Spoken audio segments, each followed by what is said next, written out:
बिस्मिल्लाहिर्रहमानिर्रहीम अस्सलाम वालेकुम। आज आपके साथ मसूर दाल से दो बेहतरीन रेसिपीज़ बनाना शेयर कर रही हूँ। दोनों दालें बहुत बेहतरीन बनती हैं।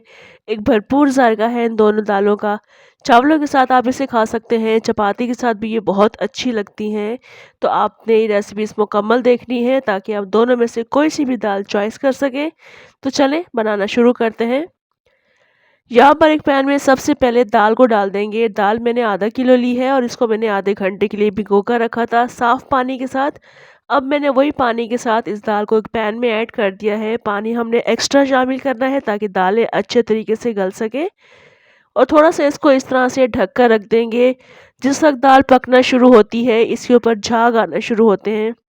यहाँ पर दाल में झाग आ चुके हैं, ये झाग हमने निकालने हैं। झाग निकालने के बाद दाल का जायका मुख्तलिफ हो जाता है। आपने अगर इस तरह से दाल पहले नहीं बनाई है, झाग के साथ ही आप तमाम स्पाइसेस मिक्स कर देते हैं और दाल पका लेते हैं, तो आप पका कर देखिएगा।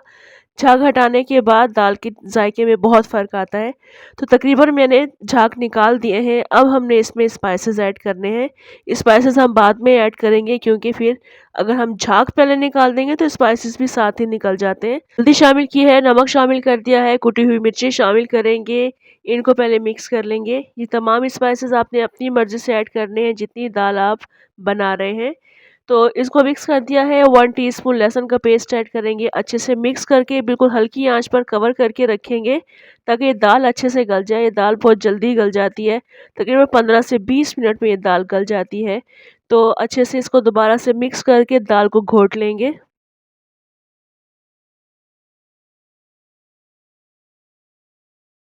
ये दाल इस वक्त मैंने घोट ली है, मगर ये दाल अभी थोड़ी सी पतली है। इसे हम मज़ीद कुक करेंगे और इसी दाल में से मैंने थोड़ी सी दाल निकालनी है जो कि सेकंड रेसिपी के लिए होगी। तो थोड़ी सी दाल इसमें से निकाल लेंगे।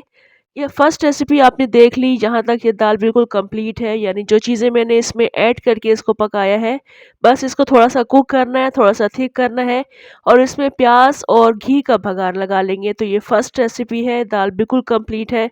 सिर्फ़ मसूर की दाल है, दरम्यान में अगर आप मूँग की दाल ऐड करना चाहते हैं तो वो भी ऐड करके सिर्फ़ इसी रेसिपी से बना सकते हैं। तो यहाँ पे मैंने घी और प्याज़ का बघार लगा दिया है। ये फर्स्ट रेसिपी मुकम्मल हो चुकी है। अब वो दाल जो हमने थोड़ी-सी निकाल ली है सेकंड रेसिपी के लिए, वो रेसिपी के लिए मैंने थोड़ा-सा तड़का तैयार करना है। आप चाहें तो दाल के ऊपर से भी तड़का लगा सकते हैं या फिर पैन में घी डालने के बाद ये तड़के वाली चीज़ें आप ऐड कर सकते हैं जिसमें लहसुन है, कड़ी पत्ते हैं, ज़ीरा है और थोड़ी-सी साबुत मिर्चें हैं।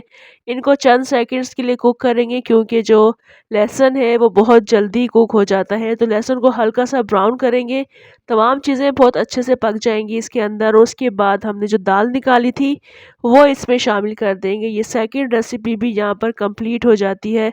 इस दाल को भी हमने थोड़ा-सा कुक करना है क्योंकि ये दाल हमने निकाली थी, ये पतली है। थोड़ा-सा इसे इन मसालों के साथ कुक करेंगे, उसके बाद फिर इसको डिश आउट करेंगे। ये दोनों दालें अपने अंदर भरपूर जायका रखती हैं, यकीन जाने इंतहाई लज़ीज़ बनकर तैयार होती हैं। ये दाल इस वक्त कुक हो चुकी है, थिक कर लिया है मैंने इस दाल को और बहुत मज़ेदार सी ये दाल बिल्कुल रेडी हो चुकी है।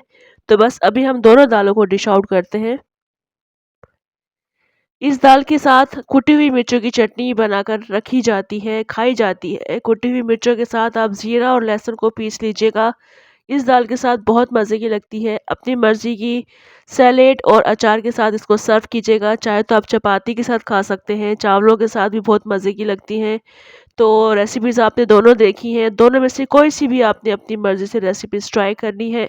दोनों दालें अपने अंदर भरपूर जायका रखती हैं और बहुत ज़्यादा लज़ीज़ बनकर तैयार होती हैं। तो रेसिपी ट्राई ज़रूर कीजिएगा, कमेंट, लाइक और शेयर भी ज़रूर कीजिएगा।